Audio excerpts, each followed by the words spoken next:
Assalamualaikum warahmatullahi wabarakatuh. Jumpa lagi dalam channel kami Nizarutins.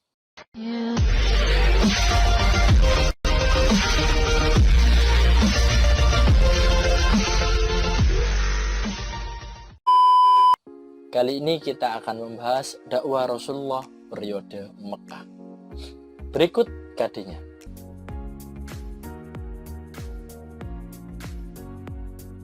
Dalam video kali ini kita akan membahas dakwah Rasulullah periode Mekah. Ada beberapa poin yang akan kita bahas nantinya. Jangan kemana-mana, ikuti terus video ini. Oke, kali ini kita akan membahas dakwah Rasulullah periode Mekah. Kita lihat poin-poinnya cuman ada 4. Yang pertama ada masa kenabian. Yang kedua, bagaimana Rasulullah melaksanakan dakwah secara sembunyi-sembunyi, lalu dakwah secara terang-terangan dilakukan bagaimana, lalu strategi dakwahnya bagaimana. Kita akan membahas satu persatu. Kita mulai dari masa kenabian. Rasulullah menerima wahyu pertama genap pada usia 40 tahun. Dan menerima wahyu pertama berada di Gua Hira pada malam bertepatan pada malam ke-21 bulan Ramadan. Wahyu yang pertama kali turun yakni Quran surat Al-Alaq surat ke-96 ayat 1-5 yang berbunyi sebagai berikut. Bismillahirrahmanirrahim. Iqra bismi rabbikal ladzi khalaq. Khalaqal insana min 'alaq.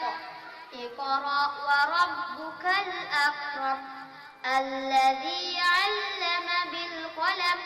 'Allamal insana ma lam ya'lam.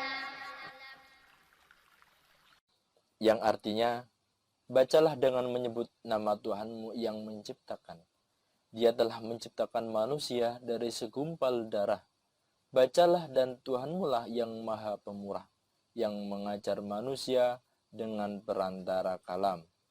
Dia mengajarkan kepada manusia apa yang tidak diketahuinya.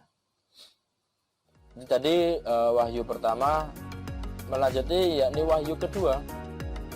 Setelah menerima wahyu pertama, Rasulullah sambil bergetar berkata, selimuti saya. Memberitahu Khadijah dengan berkata, sungguh saya khawatir terhadap diriku.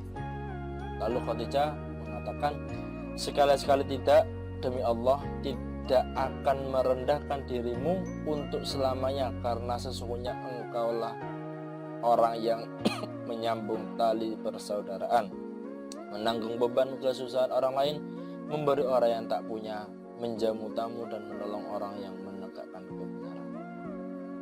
Setelah kejadian tersebut, turunlah wahyu yang kedua, surat Al-Mudaththir, surat ke-74 ayat 1-7 yang berbunyi sebagai berikut. Bismillahirrahmanirrahim. Ya ayyuhal muddaththir, qum fa'anzir, wa rabbaka fakabbir, wa thiyabaka fatahhir, warrujza fahjur, wa la tamnun tastakthir, wa lirabbika fasbir. Yang artinya, hai orang yang berkemul, berselimut, bangunlah, lalu berilah peringatan, dan Tuhanmu agungkanlah, dan pakaianmu bersihkanlah, dan perbuatan dosa menyembah berhala tinggalkanlah, dan janganlah engkau memberi dengan maksud memperoleh balasan yang lebih banyak, dan untuk memenuhi perintah Tuhanmu bersabarlah. Itu tadi wahyu kedua yang diturunkan oleh Allah melalui malaikat Jibril pada Nabi Muhammad SAW. Selanjutnya dakwah secara sembunyi-sembunyi. Setelah menerima wahyu tersebut, Rasulullah melakukan dakwah secara sembunyi-sembunyi. Mulai istri Rasulullah, Khadijah, lalu dari keponakannya Ali bin Abi Thalib, Zaid bin Harisah, seorang budak yang dimerdekakan oleh Khadijah, Abu Bakar, sahabat Nabi, Ummu Aiman, Bilal bin Rabah, hingga As-Sabiqunal Awalun selama 3 tahun lamanya. As-Sabiqunal Awalun siapa saja?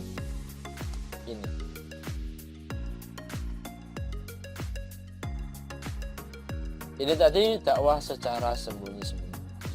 Selanjutnya dakwah secara terang-terangan. Kita lihat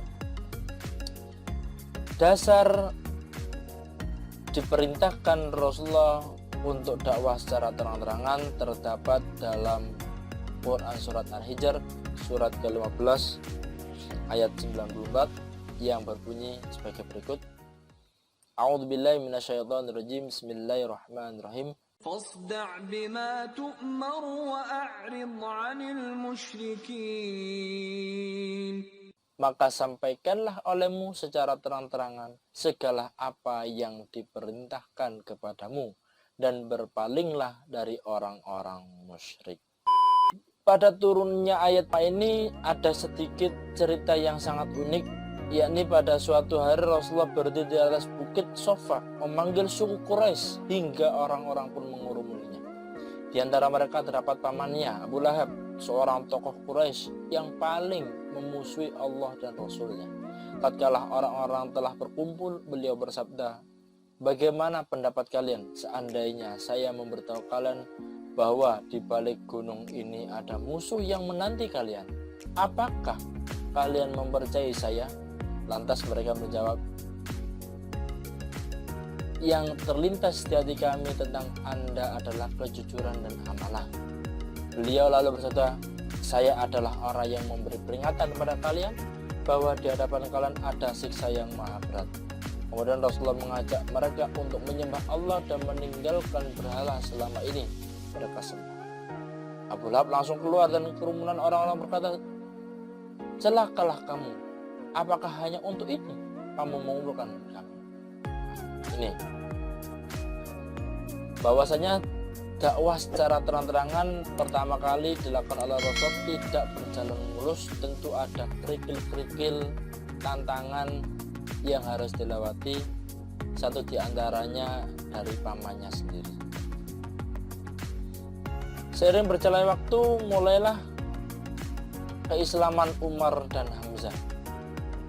Sebelumnya Rasulullah berdoa, "Ya Allah, muliakanlah Islam dengan Umar bin Khattab atau Amr bin As." Kedua orang ini di kalangan suku Quraisy terkenal kejamnya, terkenal tegasnya, terkenal ditakutinya. Ketika dua orang ini tiba-tiba masuk Islam, semua tercengang, semua kaget. Semua tercengang, kaget, dan siap dua orang ini akan melindungi Rasulullah untuk menyampaikan dakwah Islam. Tidak berhenti di situ saja, kafir Quraisy melakukan pemboikotan Bani Hashim. Kita lihat pemikiran kaum Quraisy untuk memunculkan cara baru, yakni menulis sebuah lembaran perjanjian yang ditandatangani oleh mereka semua dan digantung di Ka'bah untuk mengembargo kaum muslimin dan Bani Hashim.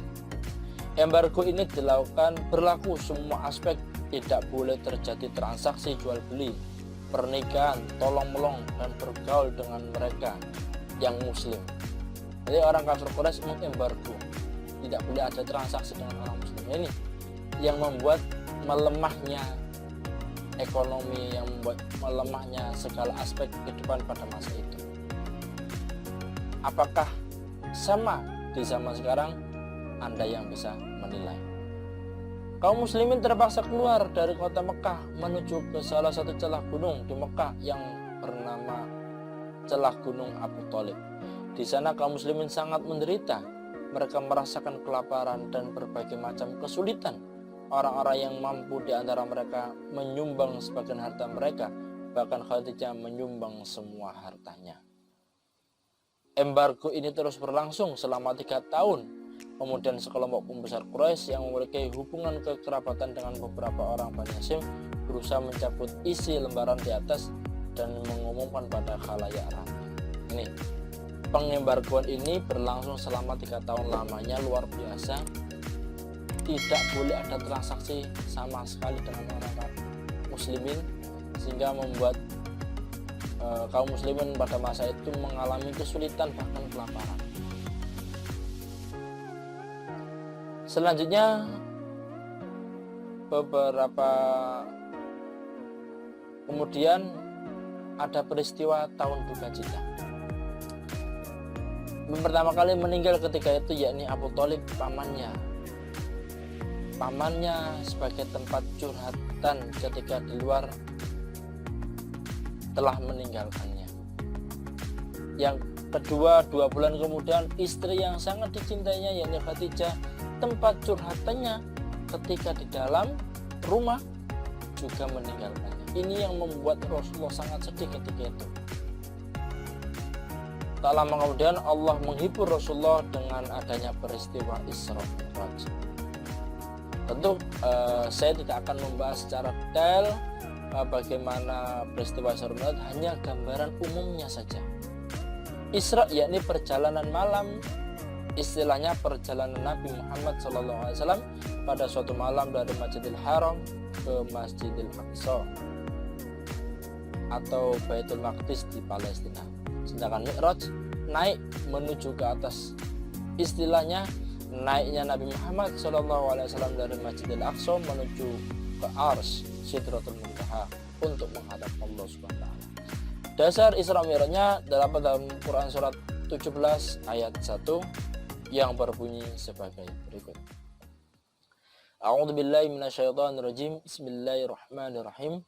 Subhanalladzi asra bi'abdihi laylan minal masjidil haram ilal masjidil aqsa alladzi barakna hawlahu الذي باركنا حوله لنريه من آياتنا إنه هو السميع البصير. Yang artinya, Maha Suci Allah yang telah memperjalankan hambanya Muhammad pada suatu malam dari Masjidil Haram ke Masjidil Aqsa yang telah kami berkahi sekelilingnya agar kami perlihatkan kepadanya sebagian dari tanda-tanda kebesaran kami. Sesungguhnya Dia adalah Maha mendengar lagi Maha melihat. Ini dasar diperintahkannya peristiwa Isra Mi'raj. Perjalanan Isra kita ketahui bersama bahwasanya Rasulullah sempat mampir di beberapa tempat di kota Yathrib, sekarang disebut Madinah Al-Munawwarah, sempat juga di kota Madian, tempat persembunyian Nabi Musa alaihissalam ketika dikejar tentara Fir'aun. Sempat juga berhenti di Tursina, jadi tempat Nabi Musa menerima kitab Taurat. Juga sempat berhenti di daerah Bethlehem, yakni tempat kelahiran Nabi Isa alaihissalam. Juga berhenti di Masjidil Aqsa di Palestina, yakni tempat yang dituju dalam perjalanan malam tersebut.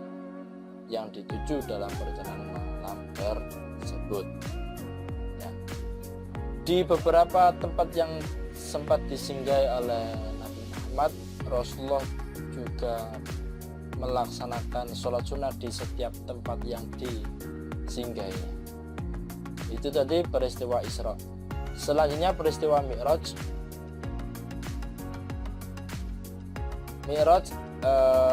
Pada langit pertama bertemu dengan Nabi Adam, selalu diberikan kebaikan di setiap urusannya, didoakan.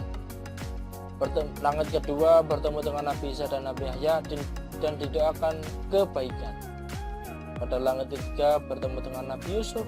Langit keempat bertemu dengan Nabi Idris, manusia pertama yang mengenal tulisan. Pada langit kelima bertemu dengan Nabi Harun.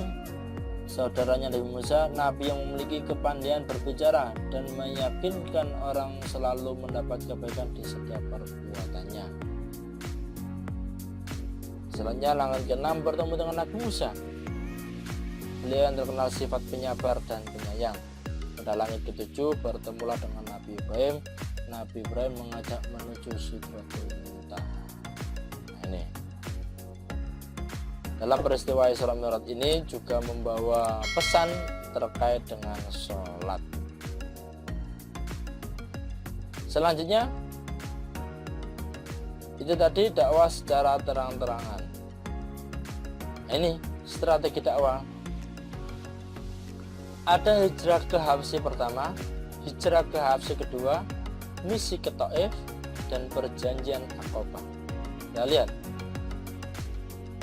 Hijrah Habsyi pertama tujuannya yakni untuk menghindari ancaman, gangguan, siksaan dari orang-orang kafir Quraisy.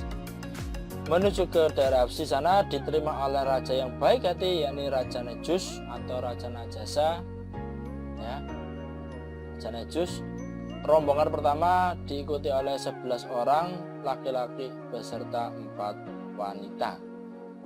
Masih pada hijrah Habsyi yang pertama juga diikuti rombongan yang kedua berjumlah 30 sahabat. Oh mohon maaf, berjumlah 70 sahabat. Di antara para sahabat yang hijrah di Habsyi adalah Utsman bin Affan, Ruqayyah putri Nabi Muhammad yang menjadi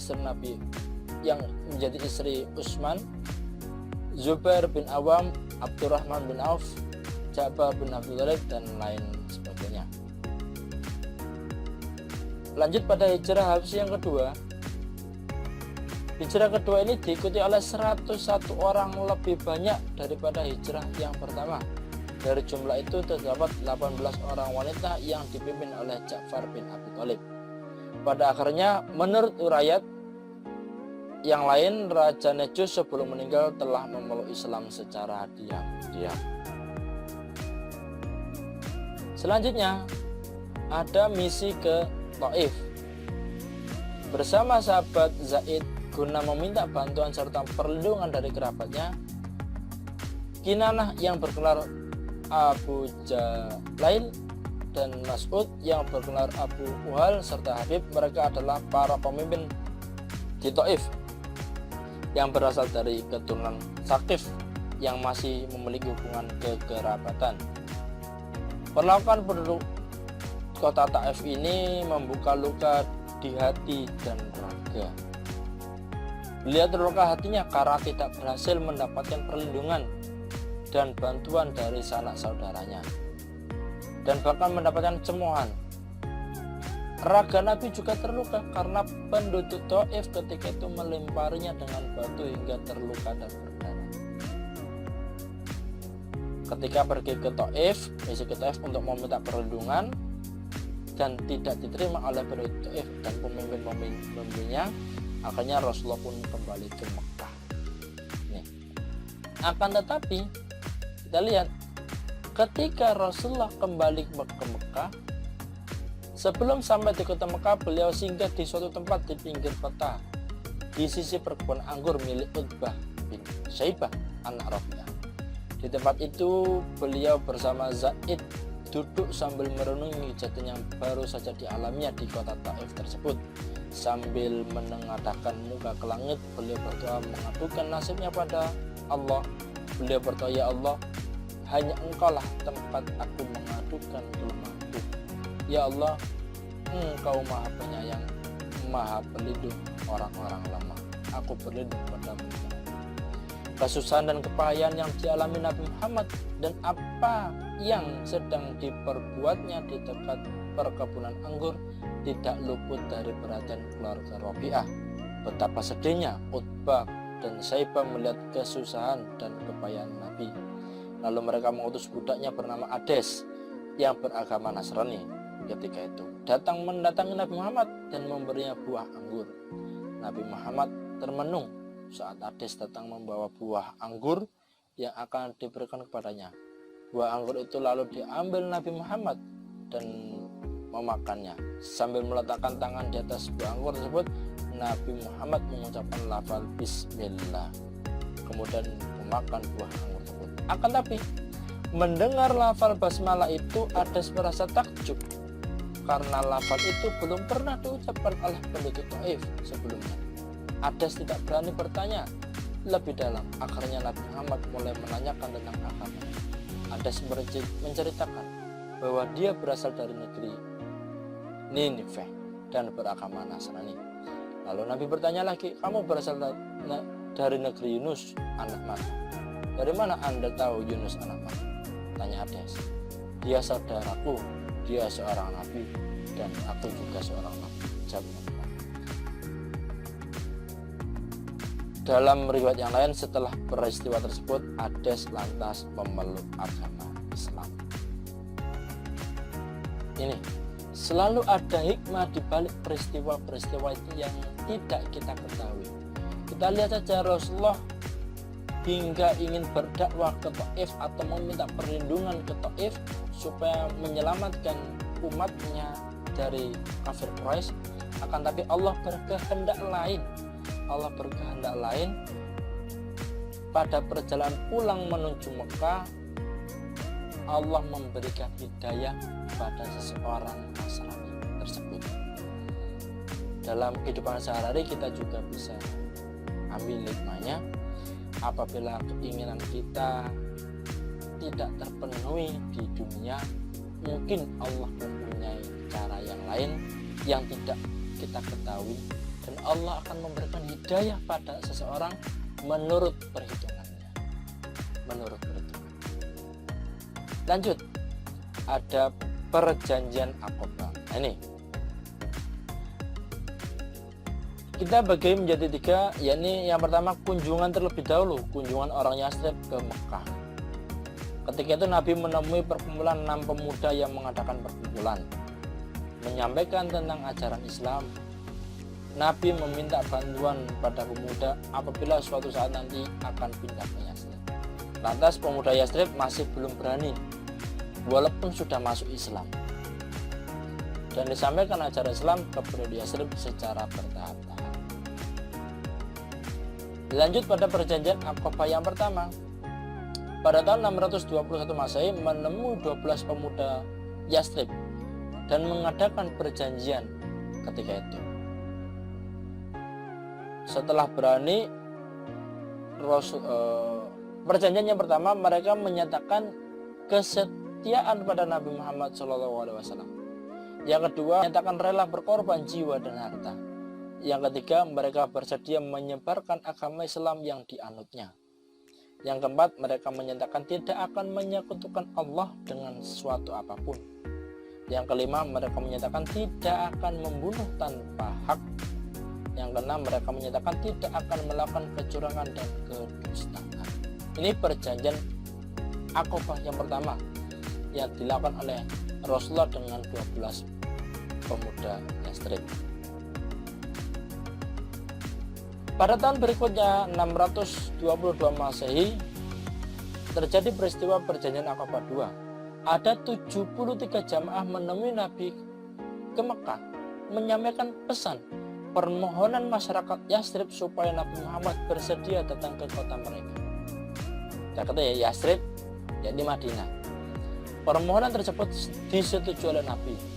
Lantas mengadakan perjanjian kembali. Yang pertama, penduduk kota Yathrib siap dan bersedia melindungi Nabi Muhammad SAW. Yang kedua, penduduk kota Yathrib turut serta membela agama Islam dengan harta dan jiwa mereka. Tiga, penduduk kota Yathrib ikut berupaya memajukan agama Islam dan menyiarkan kepada kerabat mereka. Yang keempat, penduduk kota Yathrib siap menerima segala resiko dan tantangan yang akan dihadapinya. Nih. Setelah perjanjian Aqabah ini, Rasulullah pun hijrah ke Yathrib dengan perasaan tenang karena akan diterima oleh penduduk Yathrib. Ini tadi dakwah Rasulullah periode Mekah.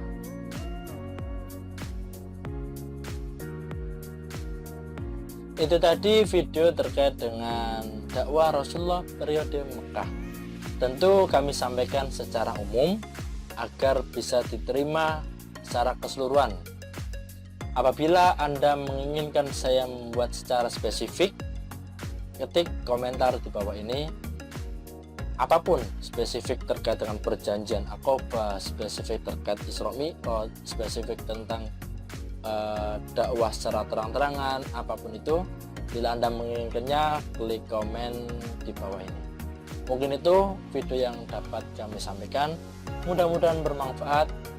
Kekurangan ada pada kami dan kesempurnaan hanya milik Allah Subhanahu wa taala. Kurang dan lebihnya mohon maaf. Assalamualaikum warahmatullahi wabarakatuh.